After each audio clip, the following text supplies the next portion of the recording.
রোজা রাখার সাথে সাথে যে ব্যক্তি রমজান মাসের রাত্রিতেও ইবাদত করবে, তো মুহাদ্দিসিনে কেরামগণ বলছেন রাত্রিতে কমা রমাদানা, এবং যে ব্যক্তি রমজান মাসের রাত্রিতে দাঁড়িয়ে দাঁড়িয়ে ইবাদত করবে এর ব্যাখ্যা করছেন তারাবির নামাজ। কিসের নামাজ ভাই? তারাবির নামাজ তো আমরা রমজান মাসে দাঁড়ায় দাঁড়ায় পড়ি রাত্রিবেলাতে। তো রাত্রিবেলাতে যারা দাঁড়ায় দাঁড়ায় তারাবির নামাজ আদায় করবে, আল্লাহ রাসূল বলেন গুফিরা লাহু মা তাকাদ্দামা মিন দামবি, আল্লাহ তাআলা ওই ব্যক্তির সমস্ত গুনাহগুলো কি করে দিবেন? ক্ষমা করে দিবেন। সুবহানাল্লাহ। এই জন্য রমজান মাসে যেমন ভাবে আমরা 30টা রোজা রাখবো, অনুরূপ ভাবে আমরা রমজান মাসে 30টা তারাবিও পড়বো ইনশাআল্লাহ। অনেক ভাই আছে এমন, ধরেন কোনো কারণে সে রোজা রাখে না, তো তাকে যদি বলেন যে ভাই আসেন তারাবি পড়েন, তো সে বলে আমি তো রোজা রাখি নাই, তো আমার কি তারাবি হবে? মানে আমাদের মধ্যে একটা সংশয় এমন আছে যে রোজা রাখলে তারাবি পড়া যায়, আর রোজা না রাখলে তারাবি পড়া যায় না। যে ব্যক্তি রোজা রাখে সে তারাবি পড়ে, যে রোজা রাখে না সে তারাবি পড়ে না। তো বিষয়টা একটা আবাদতের সাথে আরেকটা আবাদত কি না, সংযুক্ত না। গুনাহ করতেছি, গুনার জন্য আলাদা শাস্তি, আবার আবাদত করতেছি, আবাদতের জন্য আমাদের আলাদা পুরস্কার। ঠিক কিনা বলেন? মানে রোজা রাখছি না, এটা তো মারাত্মক একটা গুনাহ করছি, তার আগে যদি ছেড়ে দিই এটা কি আরেকটা গুনাহ হবে না ভাই? অন্তত কিছু না কিছু একটা থাকো, আমি যেন আল্লাহর কাছে একটু বলতে পারি যে আল্লাহ তারাবি নামাজটা তো করছিলাম, তো রোজাও রাখছেন না, তারাবি যদি ছেড়ে দেন তো হবেটা কি?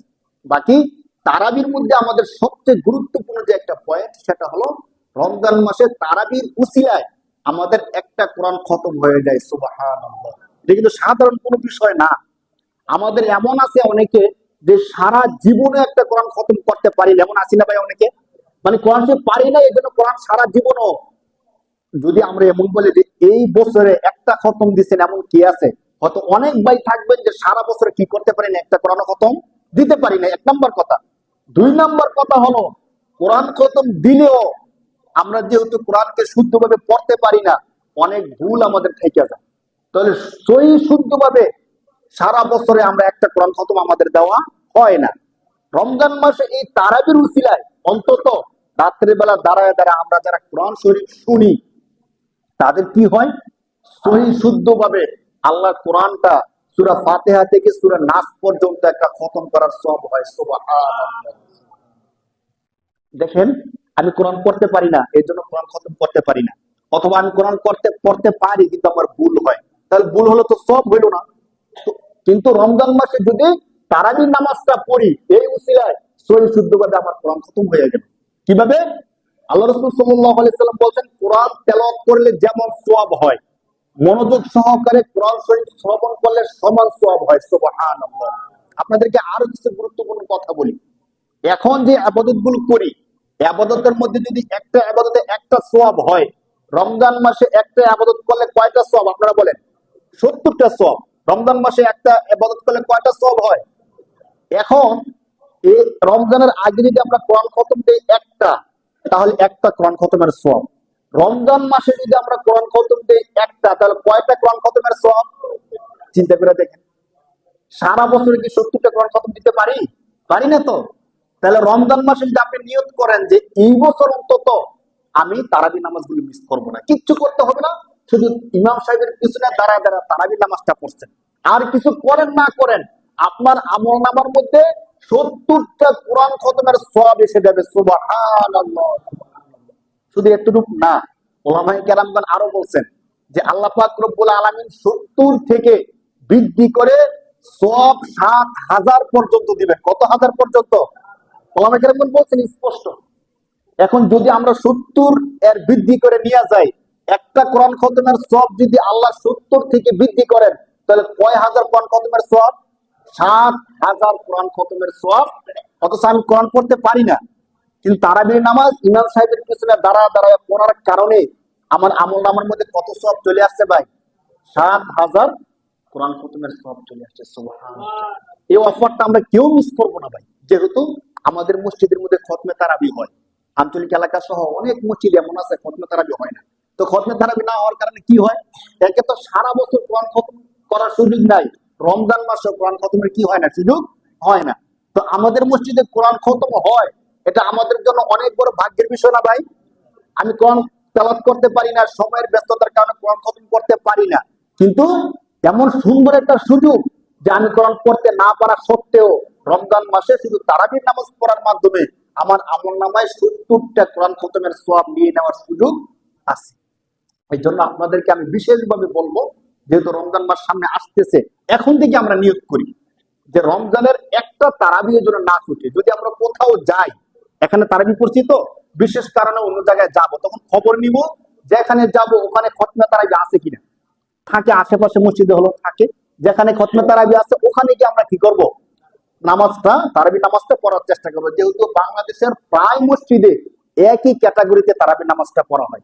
প্রথম কিছুদিন দেড় পারা পড়া হয় 6 দিন, এরপর থেকে 1 পারা করে পড়া হয়। এটা ইসলামী ফাউন্ডেশন থেকে বলে দেওয়া আছে।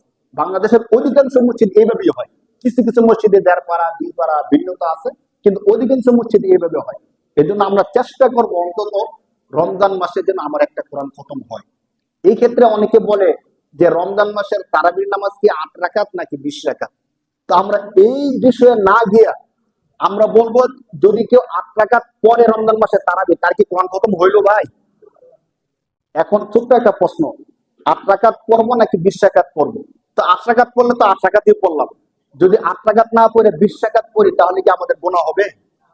মানে তাদেরকে যদি আমরা প্রশ্ন করি যে 8 রাকাত যারা 8 রাকাত পরে শুধু 20 রাকাত পড়বে না বা 20 রাকাত তারাবি না এমন বলে, তাদেরকে যদি বলি যে আচ্ছা যারা 20 রাকাত পড়ে তারা কি গুনাহ করে নাকি সওয়াব করে, কি বলবে বলেন? সওয়াব করে। স্বাভাবিক, রমজান মাসে যত বেশি তারাবি নামাজ তো নফল ইবাদত না, মুস্তাহাব ইবাদতের মধ্যে, তো যত বেশি ইবাদত করা যায় ততই সওয়াব। তো আল্লাহ রাসূল সাল্লাল্লাহু আলাইহি ওয়াসাল্লাম যেহেতু তারাবি নামাজটা পড়ছেন, কত রাকাত পড়ছেন কোন হাদিসের মধ্যে নাই।